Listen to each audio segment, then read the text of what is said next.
I have a really embarrassing story to share. Go for it. So, I've been working at my internship, right? Mm-hmm. And so, at my internship, I've been trying to save money, so I bring my own lunch every day. The norm, no big deal. Well, during lunch, I just sit in the office and, eat my food, watch my anime. One would. As one would. So, I've been watching the Monogatari series. And we kind of discussed it earlier. Pretty much, from what I can take, there's really no plots of this show than just basic solving mystery things, which I'm not really sure are mysteries at this point. And a lot of soft porn, pretty much. I'm pretty sure that's the only reason why people watch the show at this point, which, considering the person that recommended this, I'm going to, talk to him about this. Just be like, You okay? Why do you like this show so much? Also, it's a lot. Never mind. We're not getting into that yet. I'll talk about it later. But so I'm watching it, and in the Monogatari series, there's a lot of bathtub scenes where the main character is chilling in the bathtub, and then a small underage girl will just show up who's actually a 400-year-old vampire, but still is an elementary school girl in the bathtub with him, and they're all groping each other up, and it's very sexualized, and I'm uncomfortable for a good 15 minutes. I'm cringing right now. Yeah, About this. I'm microwaving my food in the kitchen. Okay. And my boss walks up behind me and definitely sees. Whoa. Yeah. And he sees. What scene were you watching? The bathtub scene. And so. He probably sitting there looking at you he like. Literally. He's bold. I don't hear him. And he walks up behind me and he's just like. He kind of looks at me. And he's like, Matt. And I was like, oh, hello. And he just kind of looks at me and so disappointed. And then I literally just went to the bathroom and I just kind of sat in the bathroom and I texted a couple of my friends. I'm like, this just happened. And I was like, my boss literally thinks I watch hentai in the office. He never said anything about it. And I'm just my boss thinks I watch hentai in the office. It's fine. And so I literally was like, I only have 2 days left. I just gotta get through these 2 days and I'll just not look at him the whole time. Did this happen on Thursday? This happened yesterday. This happened yesterday? Yes. It's fine. Oh my god. I literally was so embarrassed. Luckily he didn't come in the rest of the day, but then he had a meeting later and I just kind of quickly walked by. I was like, oh. Ooh. But yeah, so fun fact, guys, do not watch soft porn in the office of where you work. I think that's a given to Yeah, anything. okay, given that the entire show has a lot of panty shots, I'm like, okay, not too bad. It's fine. I'll just sit in my office. No one will see me. I didn't know anyone was there. And then, of course, at least it wasn't the toothbrush scene. Yeah, I would. Okay, but the bathtub scene, and they're sitting there just groping each other in the bathroom. Yeah. I don't think that's any better. It's pretty bad. It's pretty bad. Pretty bad.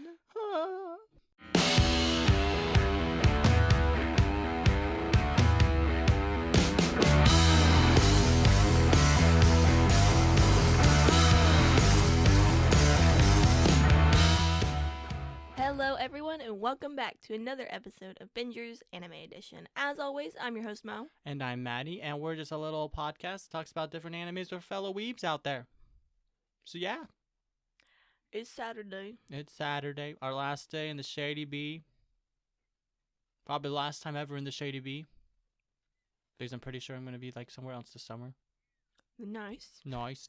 Why are we talking like this? I have no idea. It's fine. But yeah. Sorry. Do you have anything you want to talk about, Mel? I was on Omegle the other day. On Omegle? Omegle. What's that again? It's I'm so surprised you don't know what that is. But then again, I forget you are a shelter child. And so Yes, I have not discovered the real world still. But Omegle is like a video chatting website. It basically just matches you with a random person. Oh, cool. And you just video chat. And you can skip to different people and whatever. Lots of dicks on there. Uh-huh. Lots of dicks. Sign me up. Joking. But the occasional, you actually get a pretty good conversation, especially once I put in, because you can put in your interests, and I put in anime. And of course, I'm sitting there going, and a couple people had some good conversations Oh, with. nice. Yeah. You should do it. Like, well, Promote the podcast. one guy, I got into like a screaming match with him about Inosuke and Zenitsu from Demon Slayer. About what? Because this boy was gonna come up here and he was like, nah, Zenitsu's the best character. I was like, no. No. I was like, Zenitsu's a whiny little bitch. You're not wrong. You're not And wrong. he was like, nah, Zenitsu, he can close his eyes and I was like, freaking Inosuke got his voice box punched from like an 8-foot tall spider and then still kept trying to fight it. I mean, you want my opinion? I like Zenitsuke way better than Inosuke. Really? I hate Inosuke with a burning passion, actually. I don't know. I think Zenitsu's just a whiny little bitch, but He is. I hate most of the characters in this show. Nezuko is the only redeeming quality of this entire Nezuko. show. Nezuko! But, yeah, that'll be fun. So do they, like, just match you based off your interest, or do they also do, like, location and stuff? Oh, that's No. creepy. Oh, I hope they don't do location. no, they don't get. They just if somebody is like on Omegle and they have like the same interest, they match you if you have the same interest. Oh, cool. And it can be anywhere in the world. You don't give your name or like your location or Do you anything. just say what language you speak? Well, like there are some people that like strictly like are just there and they don't know how to speak English, and I'm like, whoa. You're Why like, are you on this? Whoa, what's going on? Like, no, literally the other day when I was on the anime link, there was a guy, and I swear he was speaking Spanish. And I was like, hi, how are you? And he's like, donde que? Like, and I was like, skip. Yep. You're like, nope. So if any of you guys want to find us on Omegle. Lots of Australians. Oh, And really? New That's cool. Zealanders or New Zealanders. Well, you're also on it at 2 a.m. yeah. So, yeah, that would make sense that you would get those type of people. Yeah. But it was kind of cool. But though. yeah, if any of you guys want to find us on Omegle, we'll be on there at some point. Do we want to give a certain time frame? I don't know. I don't know what we'll post it on Instagram. We'll figure it out. I don't know what we're doing. We could also like, do Instagram lives and stuff, but no one will be there. 'Cause Yeah. we don't have that many Instagram followers. It's just our friends. We do like Instagram lives, like watching like shows and stuff, that'd or be like fun. small clips, or like trying to guess, the different animes. That'd be fun. But yeah, I'm ready to go back to Stillwater. I'm over Bartlesville. I'm gonna be honest. I keep thinking about my pantry in Stillwater with all my food, Okay. and I have a point. I'm getting there. Just hear me out. And I've realized after being home, I have different tastes in food than the rest of my family. Yeah, I'm the same way. And, I miss my pantry because it has everything that I like, and I know that I will eat every single thing in there. And I don't have to worry about there not being any food that I don't like. Okay, I completely understand because I've discovered that my parents are extremely bland cookers. Like, there is no flavor. And I also realized that I'm a better cook than everyone in my family. I like how you whispered that into the mic. As if they can hear me. Yeah. But I came home, I'm like, oh yeah, they made chicken rice casserole. And I'm like, this is disgusting. There's no flavor and it's just gross. Well, part of the reason why is my mom uses really crappy rice. And all of her ingredients, she doesn't prepare right. And I'm just like, Do it right. there's Google. I don't know, the whole thing, I'm just like, what are you doing? You're like, please just don't force me to eat this. Yeah, I'm just like, and then like, they're like, oh, we made chili again. And I'm like, Did you actually put seasoning in it? no, the chili's fine. But my parents are expecting me to eat it like every single day. And I'm just like, it's gross. It's not good chili either. And I'm just like, on top of that, half the time they don't even let me eat the food. I'm just like, what's going on? It's just whack. Everything's whack at home. But, oh! You know what anime I finished? What? I finished Banana Fish. Oh, yeah. I was going to ask you about that. It was so good. Like, I didn't cry in the end. Because, like, I don't know. Maybe I'm just emotionally dead inside. But also, I didn't think it was that sad of an ending. I mean, I didn't like how it ended, but also I kind of was like, okay, whatever, it's fine. But wow, it touched my soul. Wow. It was immaculate. True glory. I was literally talking to someone the other day on Omegle, by the way, Ano Migo. and we were talking about banana fish, and they were Banana like, fishka. "See, you have Banana to fishka. you have to say it, banana fishka." And I don't know why I have to say that every single time. But we were talking about banana fish, and he was like, "Man, I'm really hoping that there's a season 2." And I was like, "There's not gonna be a season 2." No, there can't be. There's no source And material.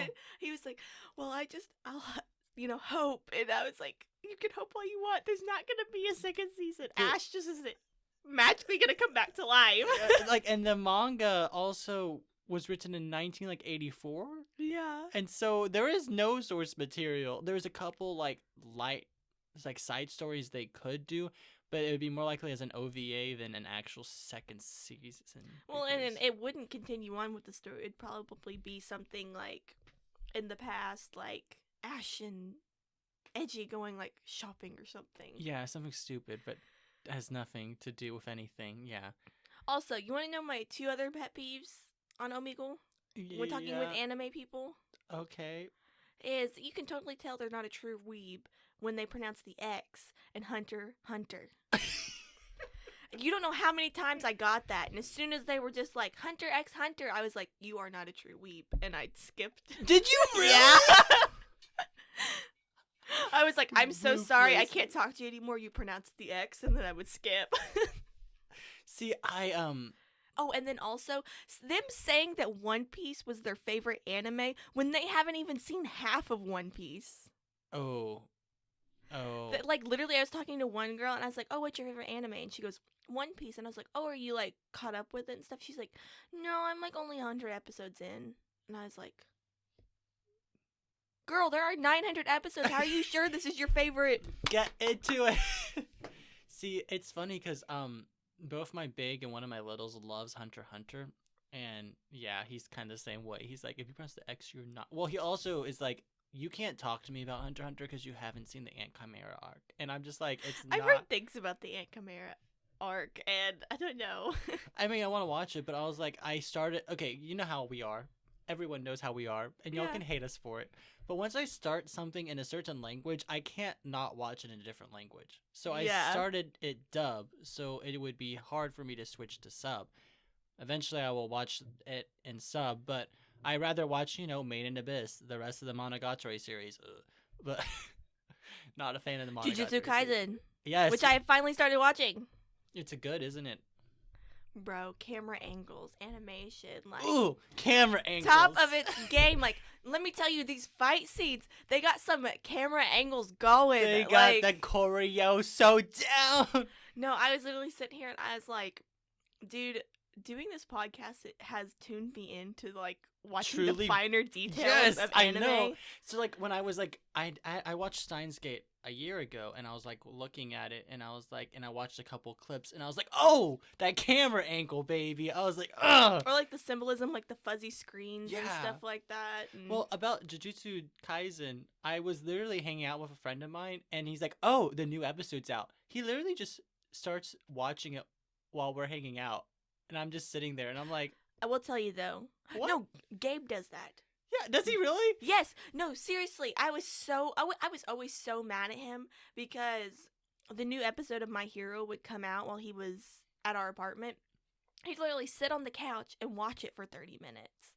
Like full blast. And I'm literally sitting here like, dude, Like, I have no. not seen it. Well, like, it's not about the fact that I hadn't seen it. It's just like, oh, we're hanging out. And then all of a sudden he's like, oh, I need to watch it. That's a real and I thing. was like, I literally was like, you can watch it if you want. But I was like pissed. So I got kind of mad the rest of the night. I was like, fuck you. That it is a real thing. Like, weebs go hard when a new episode comes out. They're Which just like, stop I- everything, watch it. I get it.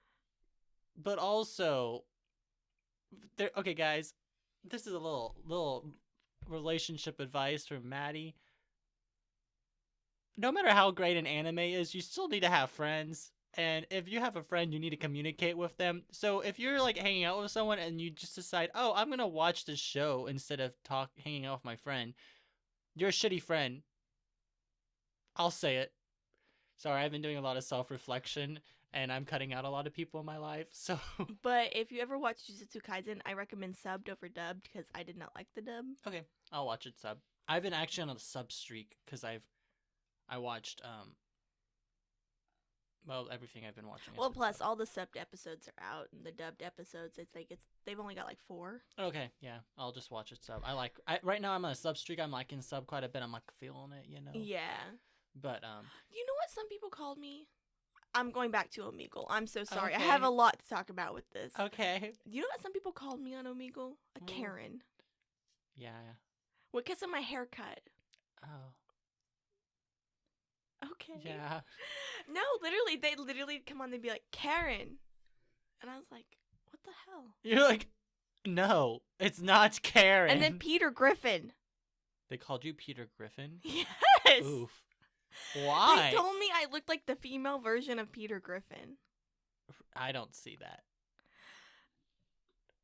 Literally, like one guy, I kept getting him like 4 different times. Like in the first time, he goes, I mean this in the nicest way possible, but you look like the female version of Peter Griffin. And I was like, in what way Is is that nice? Did you just skip? No, well, yeah, and I like skipped, and then he came back again. He goes, it's Peter Griffin! And then a completely different person said the exact same thing, and I was like, do I really look like Peter Griffin? We'll send a photo out on Instagram. You should do a side by side. I was like, why do I look like Peter Griffin? I don't think you look like Peter Griffin. Thank you. You're welcome. But yeah, I've been doing a lot of self-reflection the past couple weeks, and one of the things I realized, there's a couple things I realized. One, I get in my own head too much, which we discussed last week. We overthink everything, and then Yeah. I literally will overthink a conversation and then pretty much think that it's true, and then I will affect my relationships with people because I like overthink stuff. It doesn't get to the point where I'm treating them differently, but also like my perception of our relationship will change. But recently, one of the big things is that I'm definitely cutting a few people out of my life just because you know how I am. I am a very like giving person. Like I'll spend a lot of time with people. I'll do anything for anyone.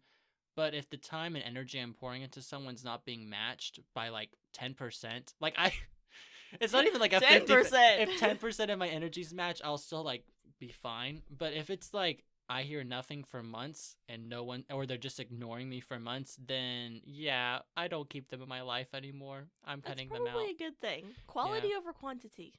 Yeah, honestly. And it's not so much like it's like a great like, and a lot of times these will be great relationships starting out, but then all of a sudden it's just like nothing, and then I'm like, okay, fine, whatever, fuck you. Well, that's how you find out who your true friends are. That's true. You know, Like if guys, another piece of advice from Matty: if you have friends that literally never talk to you or respond to you, reach out to you, and you're making an effort, don't keep them in your life. No matter how great like when you hang out in person they're not worth it, because 5 years down the line, or well, because they're not 5 giving you a months. second Yeah, thought. like so. 5 months down the line, they're just going to treat you the same way again.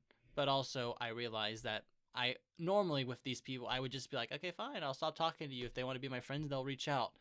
That's also not the most mature way to handle that situation. So I actually need to talk to the people. And I'm not good at this kind of conversation because I get like really nervous and sweaty. And I found a text cry. message the other day on like Instagram that somebody was like writing to somebody, but it was like really cool, and it was like somebody like saying like, hey, just don't contact me, like I don't want to be in your life, like you're not really good for me or anything. And literally I saved that picture because I was like, one of these days I'm gonna have to use this text message. Wait, what did it say? Or was it just like a...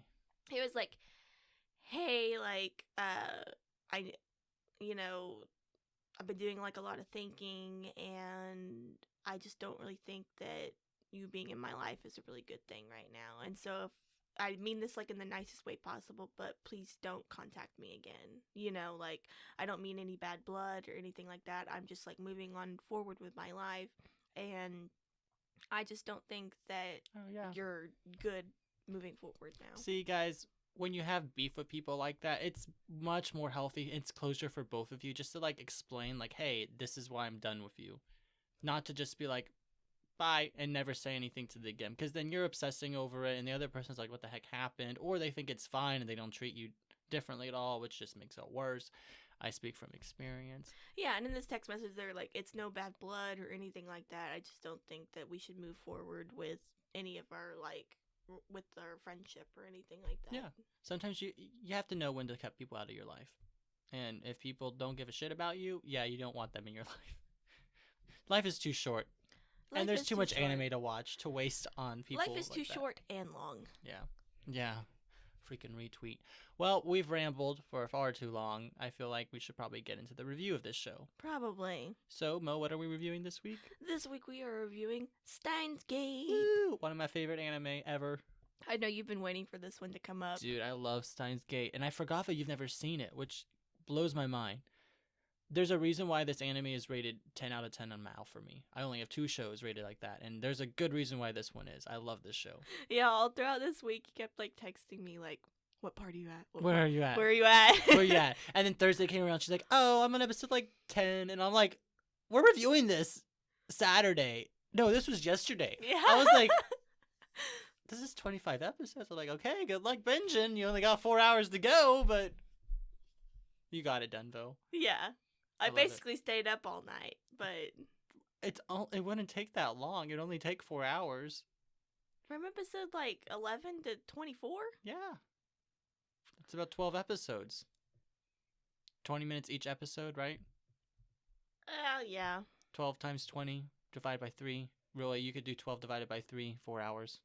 Because there's 3 20-minute segments. Well, I mean, if like staying up all night is staying up to like 5 a.m. I texted you at 5 in the afternoon. I was still at work. What were you doing all night? Well, listen, all day like Friday, I actually had school stuff to do, so I didn't start watching it until later that night. What did you do all week? I had a lot of school stuff because this is the last week that I'm taking for my intermediate class for my intersession, and I got it done. Hopefully, I have an A in that class. I'll snap Facts. to that. I worked hard on that shit. I did. Worked hard on those essays, developmental psychology. I like developmental psychology. Learning things about myself that I didn't want to know. Oh, you've been doing BetterHelp, haven't you? I did. I had my first session. How did it go? It went pretty good. Does it help? We totally divulged. Wait. We divulged. BetterHelp. Guys, 2021 has started and it's already a shit show. So, BetterHelp. Not sponsoring us, but... I liked my counselor. Like, I'm going to still do sessions with her a couple more times. I'm going to do them every Friday. Okay. But she seemed like she was asking, like, some pretty good questions, like, about my history, all that kind of stuff. She seemed really cute. She actually went to OSU. What? Yeah. Go freaking Pokes! Yeah, she actually went to OSU, and so when I said, like, oh, I went to OSU, and she went, and I was like, what? And she goes, sorry, I'm a big Pokes fan. And I was like, yeah, I know you're a Pokes fan because she said Pokes. Go Pokes! Baby. Yeah, I think I'll probably try it too once I find money. I'm liking it so far. Yeah, I'll do it. Psychology and therapy is helpful for childhood trauma. Steins Gate, though. Steins Gate. Let's get back on the topic. So can you please describe the proto info for this show? Proto. Girl, you literally have this written on an 8.5 by 11. That is awful for our audio. I'm sorry. There. Yeah, there's nothing written on this sheet. No, there is. It's just very condensed. I promise. I have my Okay, Bo, just start talking. Steins Gate, directed by Hiroshi Hamasaki and Takuyu Sato. Yeah, those guys. And then the music is by Jun Murakami and Takashi Abo. This is by Studio White Fox, which has also done anime such as The Devil's a Part-Timer, Akame ga Kill, Goblin Slayer. Really good animes. Go check them out. I mean, I wouldn't say Goblin Slayer is a great Well, anime, I but, mean, like... The animation is definitely good.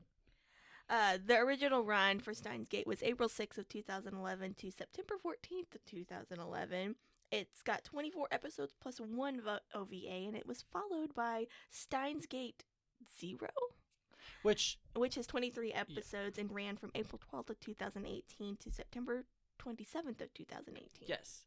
So and the genre of the show, it's kind of a sci-fi subgenre, time travel, low-key a thriller. I would kind of describe it in that.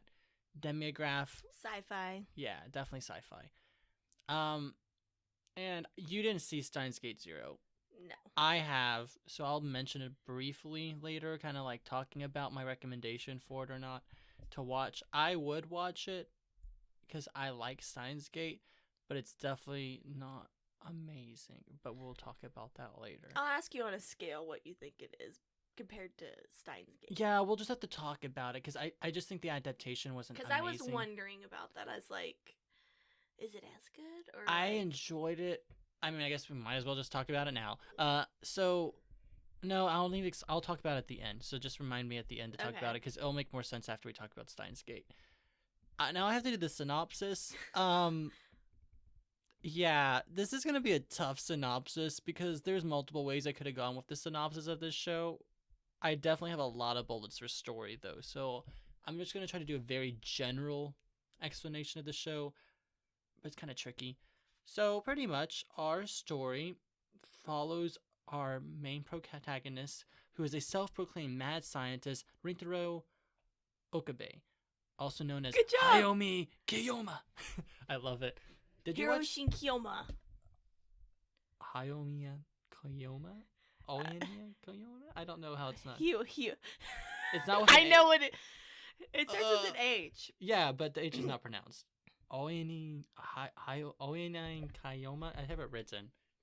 Top left-hand corner. I think the H is pronounced. Yeah, I can't say it. I just say Kiyoma. Okabe is a lot easier to say, so that's how we're going to refer to him. Well, and everybody refers to him as Okabe. Yeah. They don't even care that he's like... Okay, anyway, pretty much, Okabe has rented a small apartment in, what is it? Akihabara. Yes, which is a subsection of Tokyo, Japan, which this is interesting because they like the really, boroughs in New York City. they really take like a modern setting here, and they really do a good job of the world development here, which we can talk about later. In this small apartment, he has started the Future Gadgets laboratory pretty much, and him and his two friends, the hacker who is Daru, and then the aloof I hate that. Oh my gosh, I hated that so much. It grew on me. But so they pretty much have like a little group. In this summer, they rent out this apartment and they do their like little shenanigans in here. And pretty much the trio just spends their days creating gadgets and stuff until one day when Okabe goes to a convention, some sort of like guy is talking about time travel, and it makes a fool of himself as he normally does in this anime, and he witnesses a murder most foul, and pretty much he texts Daru, and in this moment he pretty much, which we don't know till later, he changes the timeline by sending this message to Daru, which changes everything around him. And once he does this, they discover that they have created an invention that pretty much zap some bananas into a green pile of mush, and they realize that they can send text messages to the past, which can alter the future. And pretty much this anime revolves around them, all like changing the past, altering the future, and then pretty much a butterfly effect takes place by the small changes they've made, and then that's the first half of the anime, and then the second half is them pretty much, oh wow, we really screwed up. Oh, we need to fix this all, and so they go around trying to fix everything. Mm-hmm. And so I would say that's the general synopsis of the show. It's very, very complicated. Is there anything else general synopsis wise that I kind of left out? I think that kind of describes it pretty much. If you're talking like generally. Very general. So now let's talk about the story. I've loved this story. I thought the story was brilliant. Yes. What are your thoughts? I liked it. Honestly, though, watching it, I did have to go back and watch a few things a couple times. That's why it did take me a while to watch it. Yeah. Because it is very physics heavy. Yes, it is very... The reason why I like the story so much is because they take... Okay, this is fascinating. Did you know that this is actually based off a Reddit feed? Not a Reddit feed, an internet feed thing chat room. So they Yeah, took with John Teeter. with And John like, yeah, Teeter. that was the actual thing back in Yeah, like 2000. and it was this whole thing, and they actually take that story. I had to look that up because I was like, is that true? Yeah, because I remember watching this John Teeter thing on like a YouTube channel. I'm like, Steins Gate? And I was so confused. So I like pretty much, I don't know, it's really fascinating because they took real theories and applications and applied it into the show. And they do a really good job of integrating physics and explaining the logic in a very simple way. So it is complex, but they do a good job of explaining it simply if you have a general understanding of physics. Yeah. So if you're 9 years old, this might not be the anime for you. But they do, I will admit, they do a good job about explaining things. It might take you, though, a couple watch throughs to really fully understand for example, I never really understood what happened the very first time he sent a text message to the past and what happened there.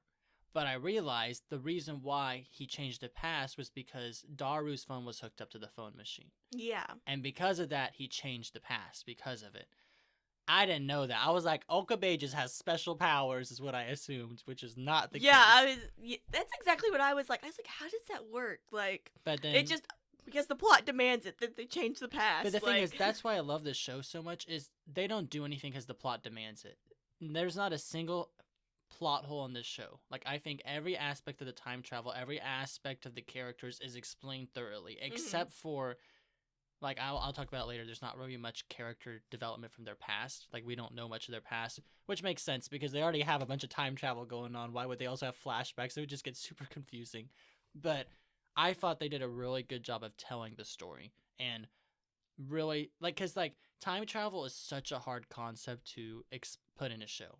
Like, that's not true.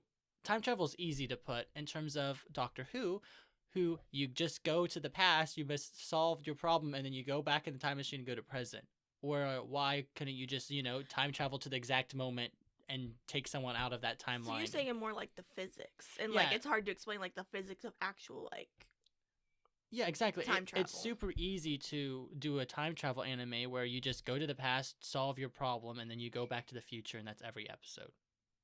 Whereas in this show, it's not like that. They literally they are creating time travel and they're having to deal with the butterfly effect and they're having to like explain everything and go through the process of changing it. You see the psychology affect everyone, like the characters descent to madness over and over again, and they do a good job of that. Like even Endgame. That's honestly what I was thinking. I loved how Steins Gate went from like more delusional to like actual madness. Oh yeah, it went psycho, and we can talk about that in character development. Yeah, but I like to compare Steins Gate time travel to Endgame time travel. Endgame kind of just threw their own rules out the window just because the plot demanded it. So like they always they take similar aspects of the time travel, which I should probably explain the time travel of Steins Gate. They believe that you have a world line, right? And then the alpha and the beta. Yeah, the alpha and beta. So there's the main timeline, and every action you do by changing the past will just create a new timeline. And pretty much Okabe has the ability to remember these different timelines. So he just hops different timelines. So there's a main alpha and there's a beta timeline. And the alpha timeline, the Kurisu Makase, right? Mm-hmm. She dies. And the beta timeline, Mayuri dies halfway through the anime, which is kind of like the big pivotal point because the show is really slow. Where they know they fucked up. Oh yeah, the show's pretty slow until that point. Everyone's kind of just changing things about their past, the little things, and then without a care, Fuck and then we get a paradox. And then fuck it, yeah.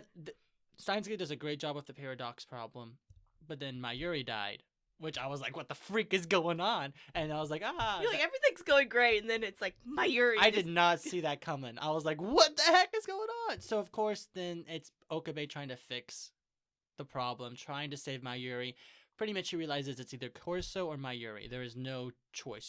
He has to choose one of the two. And it's about that time period he's taken care of, and then the different timelines. He remembers he has to reach Steiner's, which he has to reach Steins Gate, right? Mm-hmm. Which means a certain number has to change, and then World War III is caused because he saved Corso, or he saved Mayuri and not Corso. Corso, and so it's a whole. It's interesting because they do. Funny how like one woman basically caused World War III. Right? Like that was the only thing that I was like, Well, it's because they have big stakes, like world-ending stakes, small scale. Yeah. which is why I like the world so much of Steins Gate, because it is large stakes at a small scale, and they just do the right amount of world development. Like they really, what's the place called? Akihabara. Yeah, they did a good job of like developing that world to a certain extent, like with the maid cafe, just the general culture. Just enough when the time changed, that like when the timeline changed in certain aspects, like, oh, okay, we noticed that. But they didn't go to like the grand scale of like, oh yes, America has a new president that doesn't like us, or like, I don't know. Changing more of like the smaller things like around and stuff. Exactly. So the story is interesting in that aspect. And then in Endgame, they do something similar. They have the timeline thing, like, oh, if we change the past, it just creates a new timeline. It doesn't affect our present. But then at the very end, the very end of Endgame, Steve Rogers just shows up, the old version, and I'm like, that doesn't make sense. They threw their own rules out the window. Like, they didn't follow their own rules. So that's why I don't like most time travel, but Steins Gate does an amazing job at their time travel. They thoroughly explain it. Really good job. That's why I like the story so much. And for me, I love story above everything else, which is why I don't like the Monogatari series. Sorry, y'all. Because there's no story. But yeah, and like the first half of the story, they're basically sending text messages and stuff into the past to change things. Yeah. And then the other half, they're actually sending like their memories. Oh yeah, like back into the past. Because Cora's so smart, and she figures out that she can. You can't do that. Yeah, she's like, don't do that. She's like, you can't go back in time because you turn into green moosh, which I really feel like the green bananas have become iconic. Like the mushy bananas. Yeah. I'm making a T-shirt of it. Mushy bananas. Okay. Anyway. But yeah, so they're like, send memories into the past. We're not sending like bodies. You're gonna turn into green goo. And so basically, it's just like Okabe repeatedly, like basically sending himself into the past, like his memories. Yeah, he just goes psycho. It's actually like, because throughout the very first part, he's very delusional. He's a self-proclaimed mad scientist. He's not really delusional, but he just puts that act on. I would more call it like delusional, because he goes around like, I'm the mad scientist and I'm going to like, the organization is coming for me. And that's like really what delusion is. It's like, the organization is coming for me and they're watching me through my cell phone and stuff. Which like pretty much ends up happening. But then it actually really turns into like madness, because he repeatedly keeps seeing things and people dying. Oh yeah. Which I think this is a good segue into talking about the characters. So we kind of described Okabe a little bit. Is there any... I mean, that's just kind of how Okabe is. He's the main character. He has these delusions of being a mad scientist, but because of the events occurring in this anime, he starts being hardened, pretty much. Like, it's pretty much traumatic to see your friend die over and over and over again. There was, like, even a part where he was like, I would rather die myself than her die. Yeah. And it just didn't work. What? I heard something. I think I moved the jar back. I was like, ah! But it's, having to see that timeline repeatedly over and over, and it's not even the exact same death. It's like no, she they dies changed it in different ways. Multiple ways. Like the first death she has, she just gets yeeted, and I was like, so it was like her death was inevitable, but it was like, how was she going to die? Yeah, which so crazy, but which I think best be talked about my Yuri next. She pretty much is just a very aloof, sweet girl. She does a lot of cosplay. She's not a scientist. She's not a scientist. She's not a computer scientist either. It's interesting. She's the only character that really has any history of her backstory other than Kuriso. But she's pretty much, I guess her grandma died, and one day she wanted to go to the light. I think she was suicidal. I'm not quite sure what was going on there, but I think it was more just like she was like really depressed. Yeah, and then they Okabe, were both kids, and they didn't know what the hell was going on. That's true. And Okabe pretty much is like, I'm taking you captive now. Like, you are my prisoner. Like, you're my hostage, because he's trying to protect her, which is really sweet. But whenever they say, oh yeah, she's my prisoner, Kursa is like, excuse me? You have her captive in this apartment with two teenage boys? I am Okarin's hostage. And everyone's like, what? Excuse me? And so, of course, Okabe starts getting a harem, and then the harem is like, what? Slowly evolving into a harem. Yes, of course. A harem anime. A harem anime. As every anime is. Oh my gosh, though. Imagine harems in real life. It happens. I mean, I kind of had one in high school, but it was like it wasn't like a love obsessed harem. It was just I had a lot of followers. That sounds like I was a cult leader, but Matty I could run a cult. I could see you running a cult. Everyone would die by the end of it. We would all commit suicide. Yeah. I'd pull Jonestown. The Kool-Aid, drink the Kool-Aid. We would drink. No, that's not. I want to be original. I wouldn't want to be a copycat. Eat the cupcake. Yeah. There's some cults out there that are crazy. There's this one cult that had this one chick, Cradina. She like killed a bunch of people. She's still out there. She like escaped and she killed like 3 buildings worth of people and their bodies were under it and she was crazy too. As she's listening to this, I have not tried to triangulate my position all the way, so please don't show up at my house and kill me. Oh my gosh. But girl power, you know, like But my Yuri, I did not really like this character, and it was just because yeah, and I thought it was so cute. Well, it came up every 5 minutes. It's do. Well, she died halfway through the show, so. Well, and it was just like it came up every freaking 5 minutes, and I was just like, shut up! Why do you have to do that every time? And it was even over the phone, like even over. Oh, I was like, that's not cute. It's annoying. I thought it was cute. I was like, oh, my Yuri. Anytime, I always knew when my Yuri showed up because I'd just hear and I'm like, my Yuri's here. Sweet, sweet, naive, my Yuri. I just wish she had like a different catchphrase. And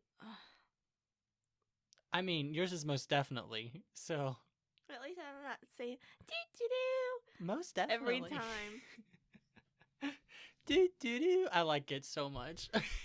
But she's kind of like she knows what's going on, but you can like consider her like more of an airhead personality. She's there so the science is explained to us in layman terms, which we greatly appreciate as audience members because we are not scientists. She's there for explanation reasons only. Yes, which we appreciate.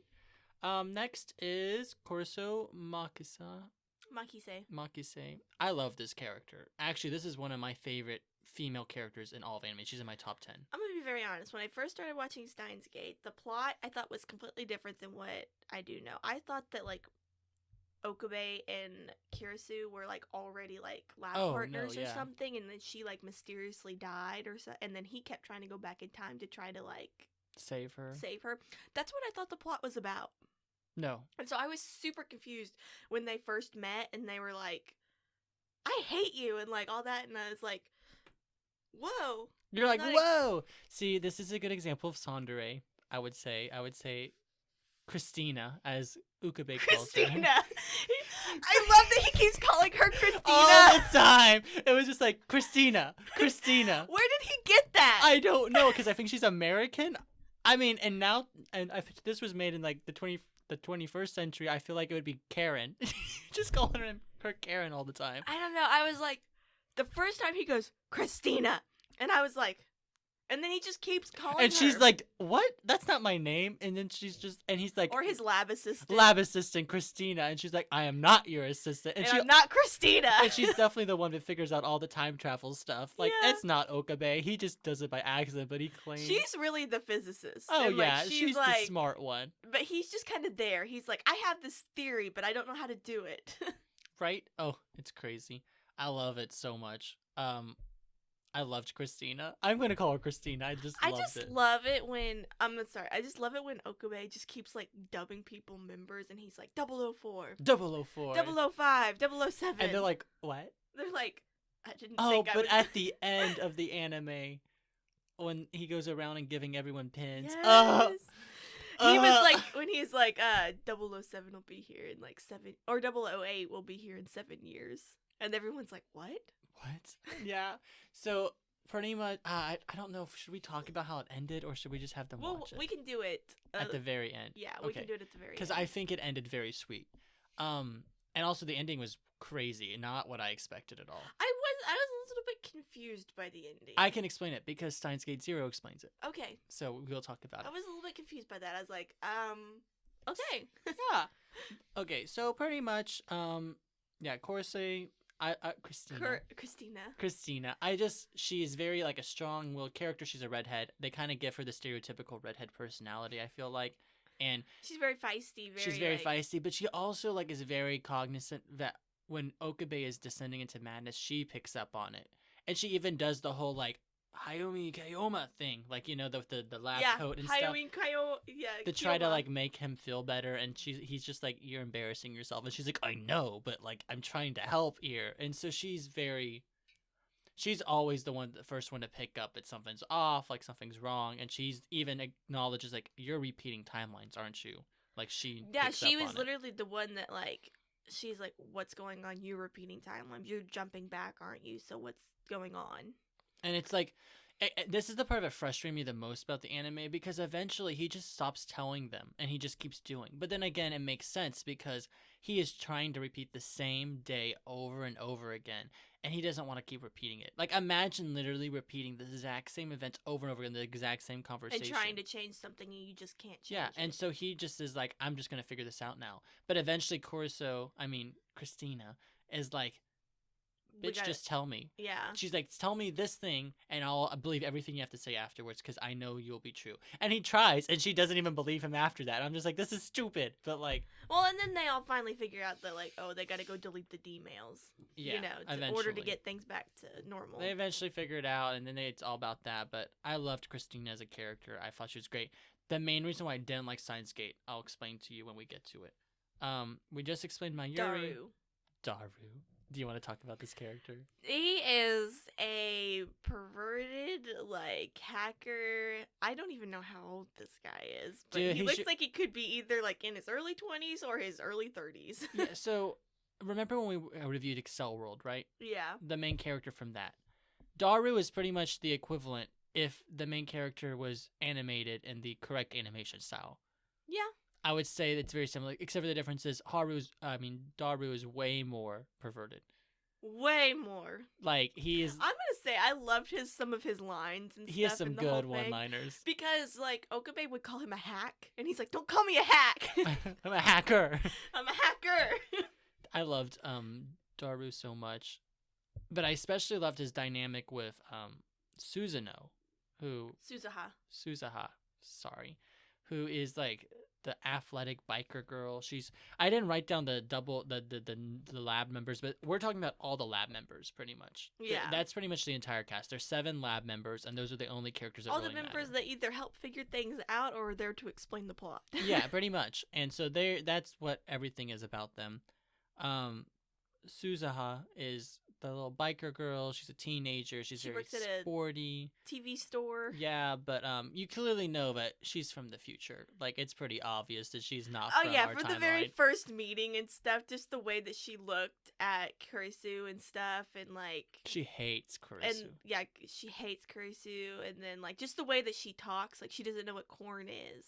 Or she's never seen fireworks and stuff. And whenever a helicopter flies over, she's like, what is...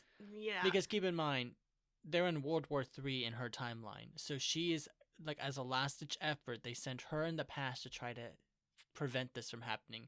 And they figure out that this is when they need to change it. This will stop World War III. Because everyone's fighting for the time machine. So they're trying to stop that. Yeah, because aren't they sending her back in time to, like, 1975 to get the IBN 15? Yeah, and they did that. And then she decides to, like, stop in 2010 to, like, find her dad. And then, yeah, because her dad is Daru. Yeah.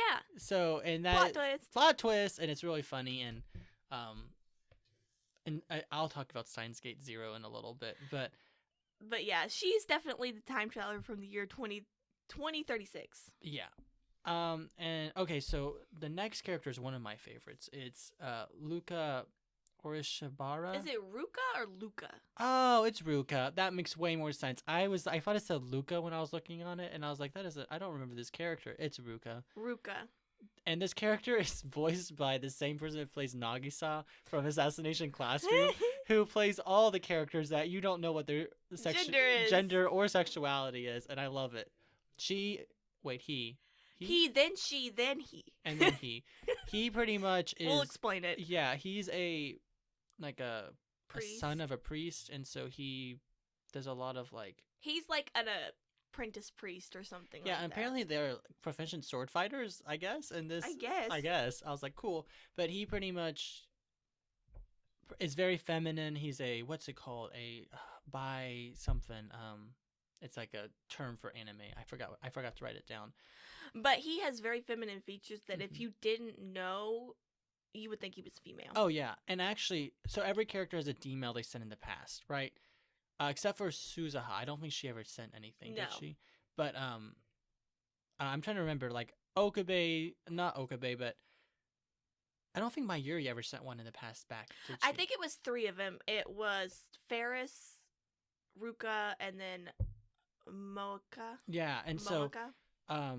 Ruka's was pretty much sending a D-mail in the past saying, "Hey, can you like send a message to my mom in the past saying, "Hey, can you eat more vegetables or something because he wants to be a girl. Like Yeah. he feels that he is a girl." So and actually works. I mean, okay, that's like the yeah. Like I was trying to figure out the physics of that when that I was like that no, like unless okay, in this case the dad okay. got with like a different woman or something, or like All right, so pretty much this anime does a great job of explaining the science of time travel. But when it comes to the gender of a child before they're born, they don't do a great job of that being scientifically based. yeah. But also part of it was they were saying like even if that's not true, maybe if she hopes enough, maybe she wants a daughter enough, maybe it will manifest to be a daughter. And I was like, okay, I can kind of get behind that. Like I believe in a lot of the power of manifestation, so I was like, sure, whatever. In this case, the plot just kind of demanded it, but also it made sense for the character that this would happen. So then he became a girl for a while, and there was that weird awkward grope scene. And then there was like a date between like Ruka and Okabe. Yeah, and then he goes in the past and changes it. Well, it's because of as we were saying, he has to delete all the D-mails and stuff, and so he was like telling Ruka about this, and she was like, "Well, go on a date with me." You know, and then at the end it was like really awkward, and they were like, yeah, and he was just no. and Okabe was just super depressing the whole time during the date because at this point he's just super depressed. Yeah. Also, he should have just deleted the message and not actually got her permission because, but I guess the guilt would have. But then you know, Ruka was like, "Well, we wouldn't have worked out anyway, so Yeah. there was no point." So. And then next character, Ferris. Do you want to talk about Ferris a little bit?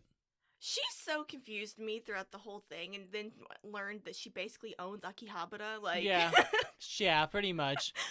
She owns a little. You think that she just works at this like maid cafe that no, like she owns the whole town. But she owns Akihabara. Yeah, and I don't. Her text in the past was to save her dad. Yeah, right? From getting on a plane crash. Yeah, and so it was like a ransom note, you know, that was like, and so he had to go deal with that, and so he didn't get on the plane that crashed.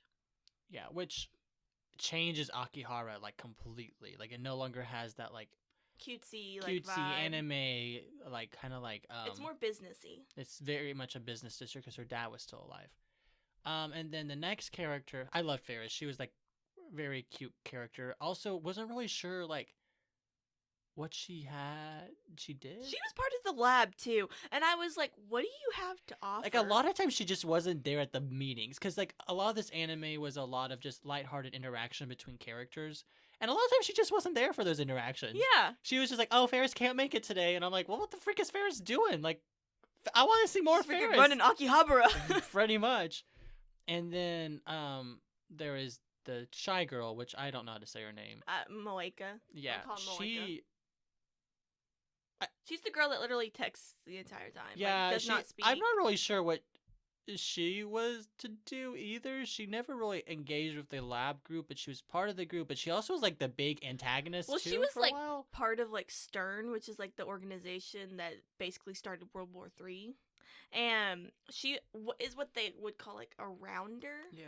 And like she basically was there to make sure that like Okabe and all that didn't publish anything that they had found about their time machine. Yeah. Wait, was this out. the time? Okay, I'm getting confused between Steins Gate Zero and Steins Gate.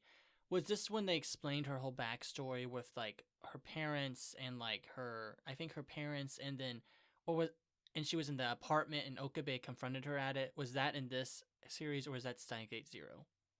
I feel like that was in Zero. Okay, there was a point in her like apartment and stuff where he went to go delete the D-mail and stuff, and then like I don't. What, you know, did we she had committed suicide and all that. She did commit. Okay, I'm thinking of Steins Gate. Steins Gate Zero does something different with Mr. Braun. Did that happen in Steins Gate?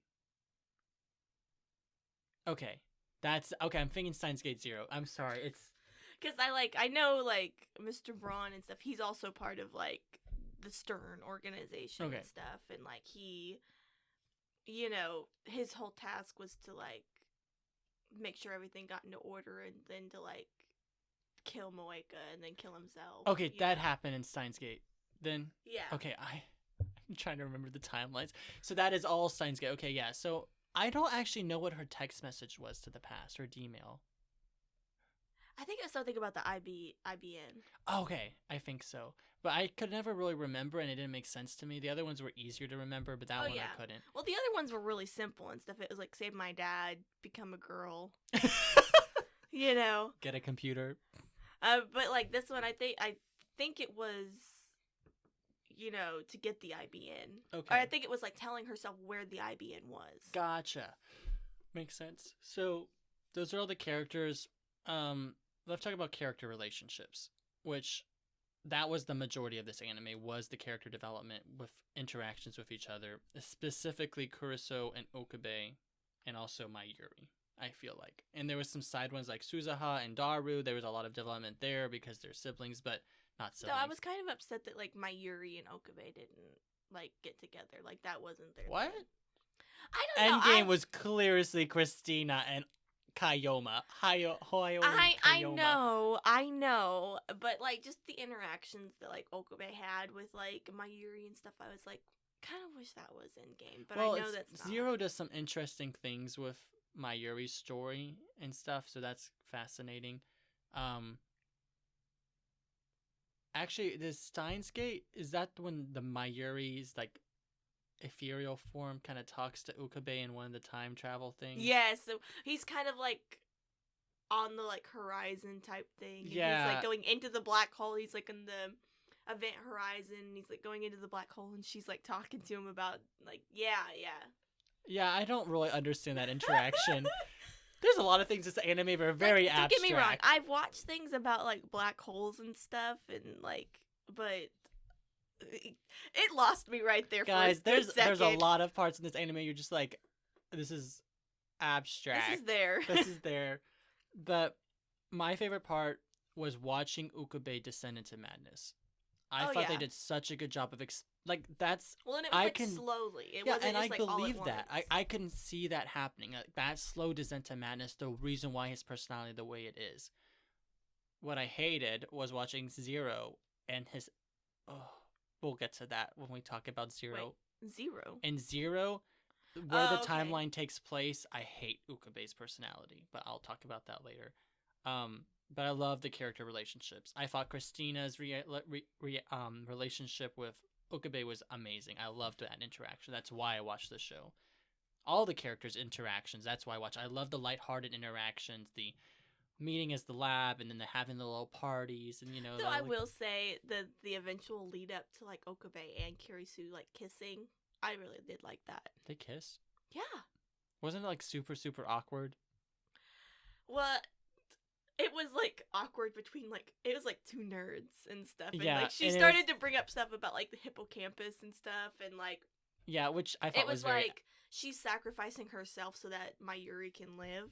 Yeah. And so she's basically like telling like Okabe like, oh yeah, like I actually do love you. Wait. And she kisses him, and she's like, I wanted, you know, the hippocampus remembers like first moments, and so I want you to remember this. And he's like, why do you think this is my first kiss?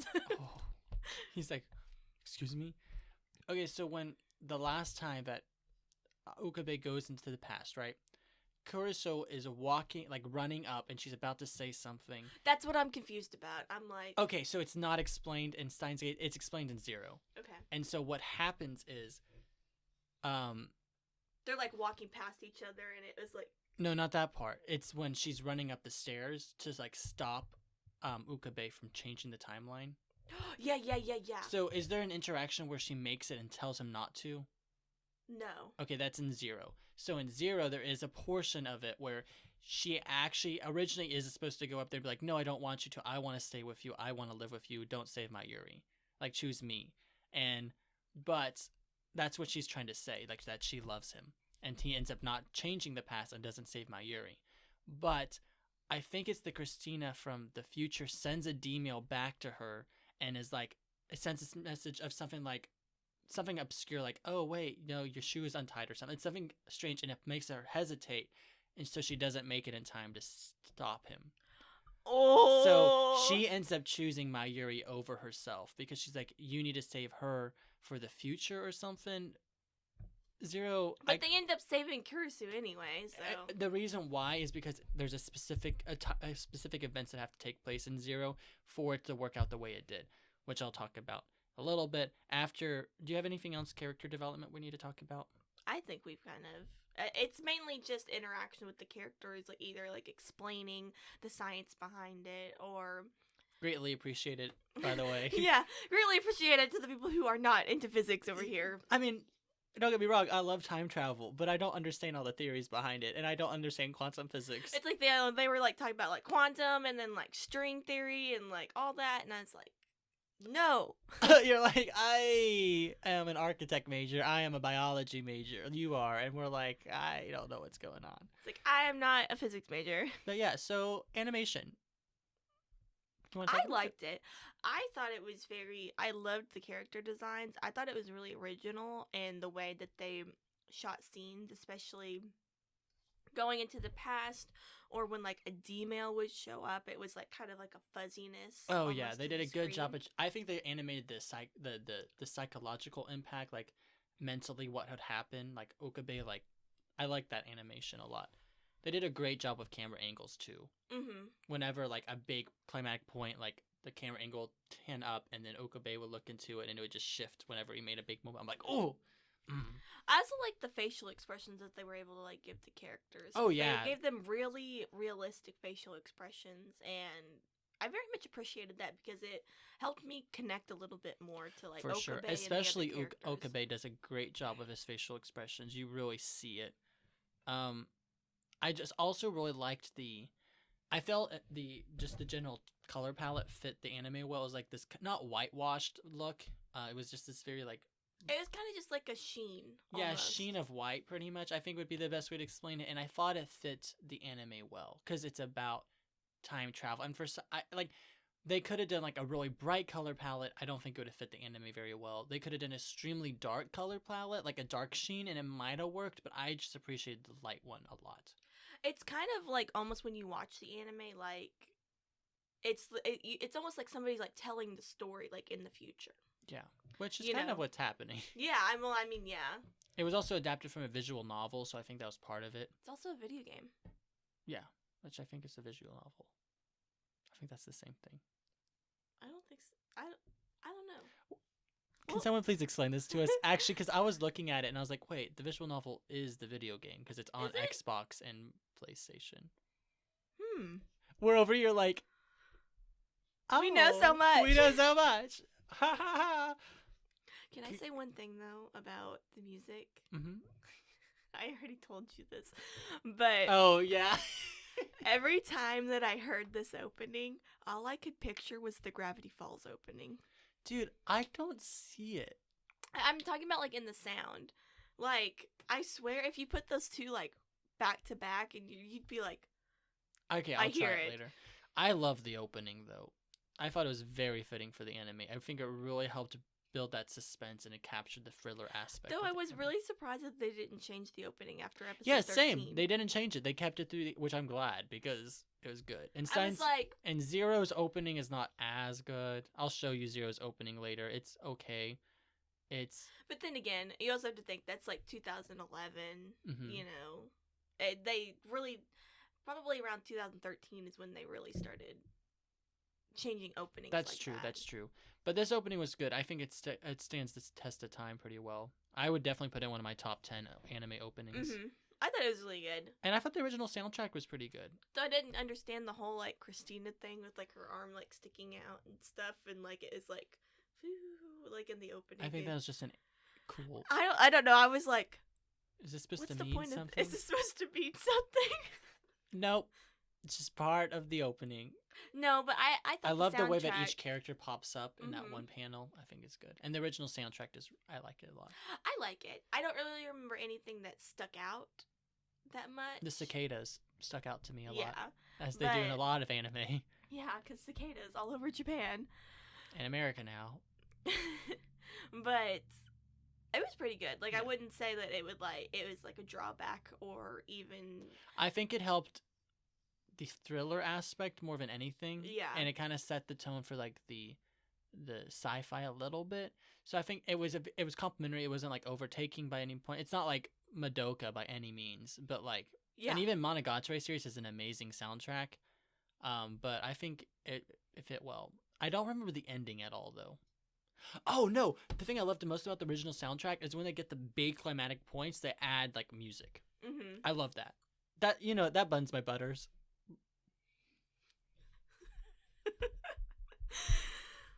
More idioms. Yeah.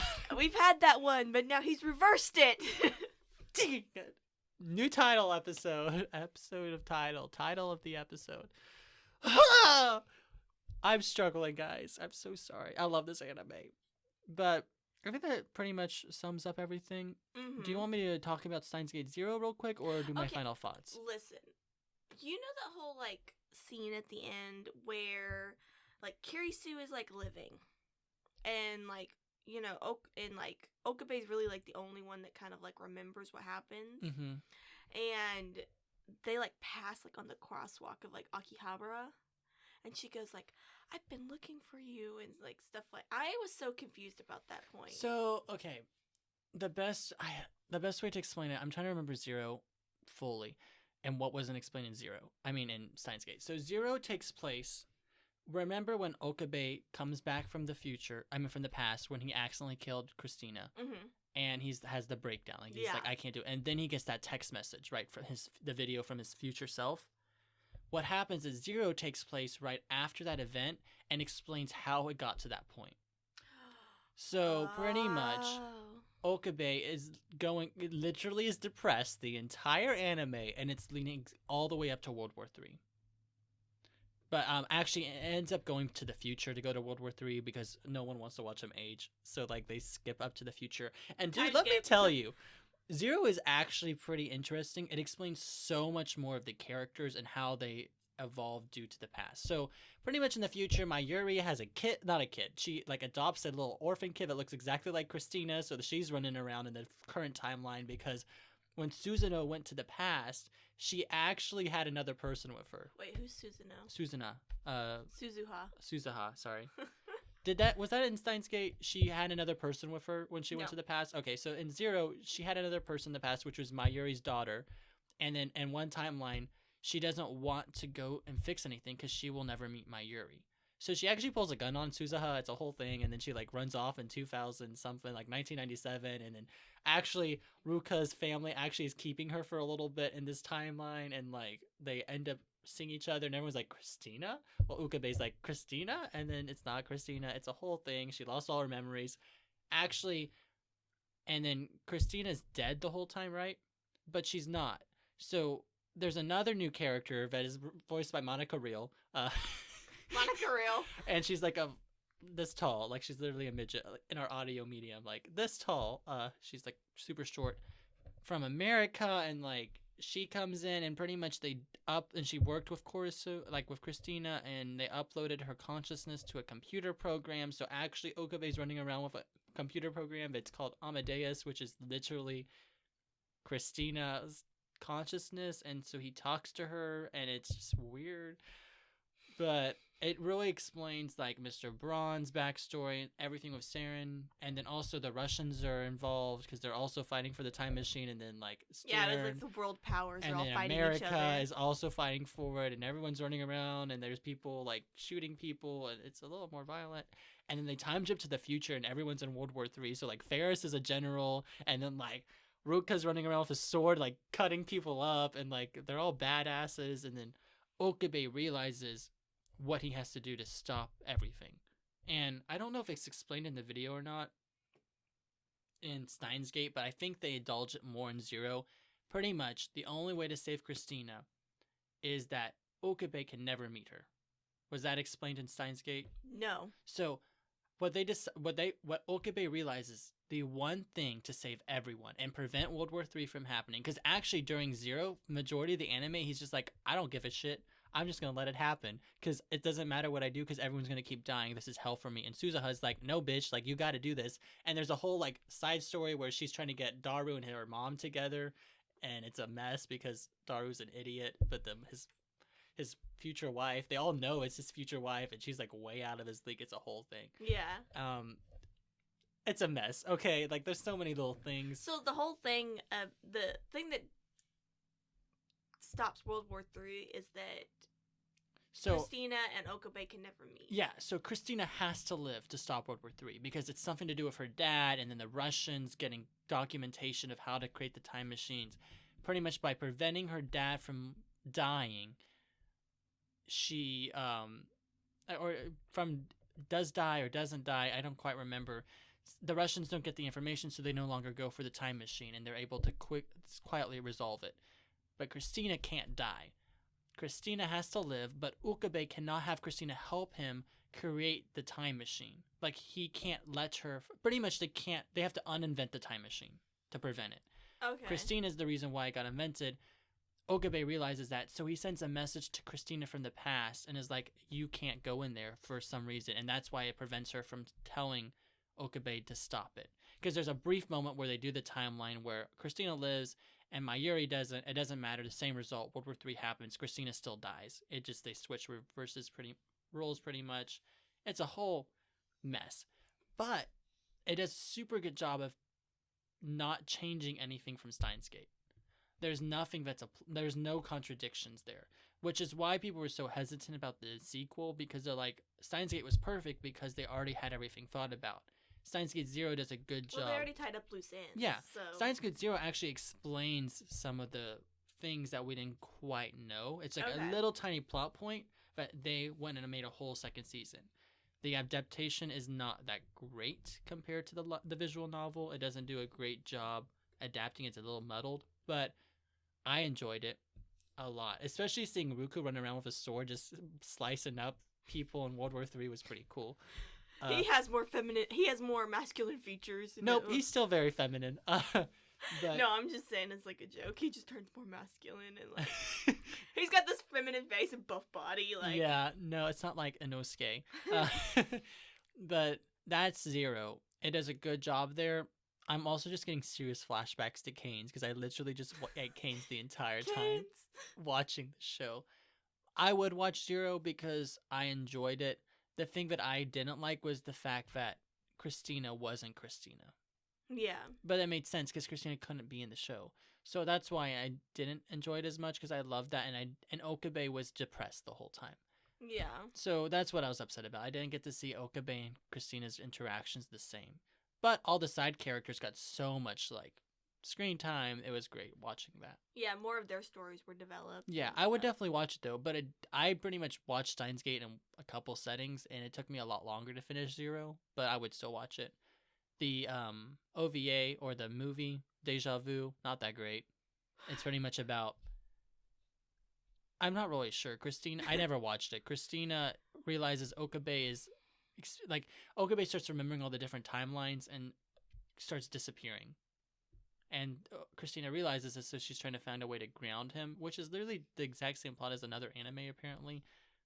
The disappearance of somebody, like... The disappearance of Haruhi Suzumiya. Yeah, it's the exact same plot. So, if you're all into that, you could watch that with Steins Gate. I have seen the disappearance of Haruhi Suzumiya. It's the same plot, pretty much. So that is the two other series parts of Steins Gate you could watch. I would watch Zero. Okay, guys, if you guys liked Steins Gate, watch Zero, because I think you'd enjoy it. I also acknowledge that Steins Gate might not be for everyone. There's definitely some people I would not recommend this to. Like, I would recommend it to any weeb out there to watch it. I would say you need to watch it because it's iconic. I think this is one of the most iconic stories. I think this has made a really great impact on the anime community. But I definitely have friends that I would know wouldn't enjoy this, so I wouldn't ask them to watch it. Like, I can't think of anyone off the top of my head, but I would know in the moment. But I liked the show quite a bit. I thought they did a good job. I did Great too. anime. I liked it a lot more than I thought I would. But I have a question for you. Yes, ma'am. Do you think time travel exists? Oh no. Is this you're finally asking me one of the tough questions? Yes. Well, there is scientific evidence now that they discovered time travel is Oh, yeah? possible because they have discovered molecules reversing their momentum. So the theory of the theories behind it, the science behind the idea of time travel is shown that it is possible. I am inclined to believe yes, that I'm a believer in time travel. I don't think it's like people are coming into the past and like changing things. I think it's more that I believe in the idea of temporal voids and the idea that you can slip into different timelines. I think kind of like what like Okabe does. kind of, yeah. But there's some cases of people that just suddenly appeared from different timelines that quickly died and stuff, or like there's a lot of different things that I kind of believe in the idea of different timelines. But I also believe I think that's possible that you can slip between timelines for some reason and reset and go in the past and relive your life with slight differences. I believe that's possible. Like how when you suddenly sit here and you think like, no, I swear to God that happened. Yeah, and I think everyone experiences it to a certain extent. Where like, I definitely have thought of memories that from my childhood that never happened. My parents are like, no, you're stupid. I'm like, no, I vividly remember this, which I also could just be delusional. But I don't know. I also believe in the idea of like reincarnation and that kind of stuff. Man, we're getting into like a lot of strange things I believe in. And I believe in the idea of like soulmates and that kind of stuff and past life regression. But I also believe this is how okay, now we're gonna get into ghost. How I view ghosts, I don't believe in ghosts. I believe in like demons and stuff. How I think what ghosts are, I think is when you slip I think when you're in a temporal void and you're experiencing a past event and you're witnessing it. And I think it's possible that it's a two-way mirror. So I think that the ghost or the spirit is also experiencing you in their time period, and it's like a slip of time. Okay. That's how I view. I think that's what's most likely. I think there's another plane of existence that we can't comprehend, but the spiritual side of ourselves are like what explains our emotions and everything like that, and our souls. There's that whole light, and I think that the idea of time travel, I think that's the pivotal point of it. I think you have to tap into that aspect of the world. Sorry, that's my long. Okay. No, you're good. I wanted to know what you thought about time travel. Yeah, that's my. What about you? I don't think it exists. Okay. I just don't think it exists. I mean, like, yes, there is like scientific evidence of like molecules going in reverse and stuff like that, but it's just the whole thing of physically actually getting back to the past. Oh, but also things of like changing, you know. I mean, there's different things like the grandfather clause, butterfly effect, all of that kind of stuff. And we really, I mean, it's theory. Yeah. We could never actually really do it. I really don't know what the impact of time travel would be. I don't know those time paradoxes, what really would happen. I also don't think it's easily feasible, at least not in the foreseeable future, not in our lifetime by any means, that we'd be able to send a whole ass person into the past. I don't see that being possible. Yeah. I honestly would think it's more likely we send people's consciousness to the past like they did in Steins Gate. Like, I see that as way more possible than sending people's bodies. Yeah. And but I think again, it's what possible. What are the limitations on that? Exactly. You know, it's like you'd have to send the consciousness back to only when that person was alive. Or yeah, you'd have to but be living as a Holly. I'm more inclined to believe in the idea that you can witness events in the past, like a two-way mirror. Okay. Like not a mirror, a window, I guess. Not a mirror. That makes no sense. What's a two-way mirror? That's not a thing, is it? Kind of like what's a two-way first mirror? person, like type of situation, or like third person. Yeah, like so pretty much what would happen is like I'm looking at my wall, right? And pretty much you look at your wall and you create a window in the wall where you look through it. Okay. But I can look through the window, but the other people can also look through the window. So I think it's possible that you can do that. Okay. And that's why I believe in the idea of ghosts. Like, I think that's what ghosts are. I don't think ghosts are literally like souls traveling the world. I think it's a spirit. I think if you're interacting with a ghost, it's a demon, so y'all need to run. So It's a demon. Y'all need to run. y'all need to get out of there very quickly. We should probably be wrapping this up because it's like. It's gonna be a long episode, but yeah, that's pretty much all my final thoughts. I think it's the best time travel ever in any type of TV show. I think it's the best explained. I think it's the most thorough. I love the show. I don't watch a whole lot about time travel, but as you can tell, I'm into time travel. Man, this podcast is really revealing a lot about ourselves. Yeah. Specifically, I have put way too much information about my weird obsessions onto the internet. D&D, anime, time travel, ghost, past life regression. Man. Reincarnation. Time travel. Oh, wow. But okay. I'm a jack of many trades. There you go. Did I say that one right? Yes. Yeah. Woo! There you go. I'm going to put that as the title of this podcast episode because I said one right, baby. But let me go ahead and do a shameless plug. Oh, yes. So, Instagram, TikTok, I forgot what the word was. TikTok, Patreon, you can find us at Bingers Anime Edition, the name of this podcast that you know and love. Woohoo! Yeah. And you can find us on Twitter at Anime Avengers. I do post updates weekly on our Instagram about when episodes are coming out, so make sure you check those out if you're not sure when the episode comes out, or if it is going to come out, or what. We post updates. There you go. We also post very regularly on Monday mornings at 5 a.m. Yes. Like, we will upload episodes. It's very unlikely that we will not be doing that, unless one of us tragically has an accident and dies. Oh, wow. Oh, maybe, like, it's just sick. that was dark. We slipped into a time void and we ended up in a different parallel universe. Okay, we're not going to get it. All right, These let's are do things music I think recs. about. We still need to do music Okay. rec, and then we need to do anime. I'll go first. So I've been watching the Monogatari series, right? Okay. So I'm obviously going to recommend it for a fourth opening of Bakemonogatari, which is the really popular one with the girl. You know what I'm talking about. Yeah. I don't think you're singing it right. No, I know which one you're talking about. Yeah, it's by Renee A. something. I forgot the name of the song, but it's the iconic one. It's the girl walking and stuff, and she's like, it's really cute. I love this opening.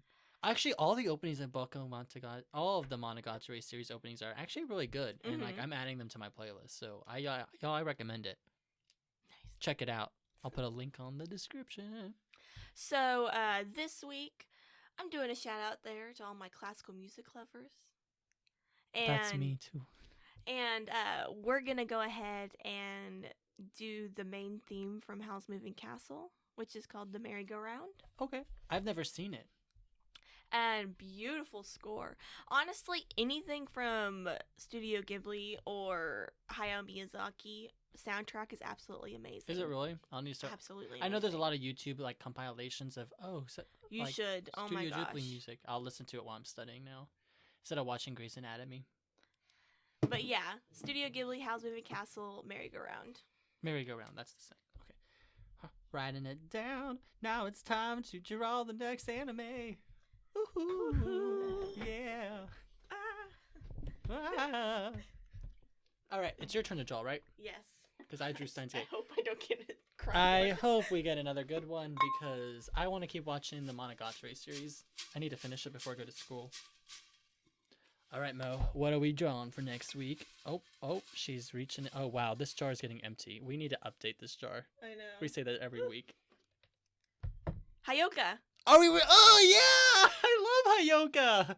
Man! Finally, I'll have to watch it! Yeah! Dude, I'm sorry. You're gonna have to watch all these animes now for a change. This is a nice change. Hayoka is beautiful, y'all. I love Hayoka. I think we've already talked about the plot a little bit. Yeah.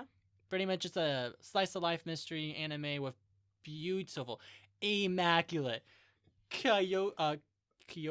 Whoa. What's it called? Kyoto animation. Kyoto. I was like, are you trying to say like kawaii or something? Like no. Kyoto animation. Which we already know is beautiful, as we have rated. Top tier. Top tier. So you'll finally get to watch this anime. You'll understand why I love it so much.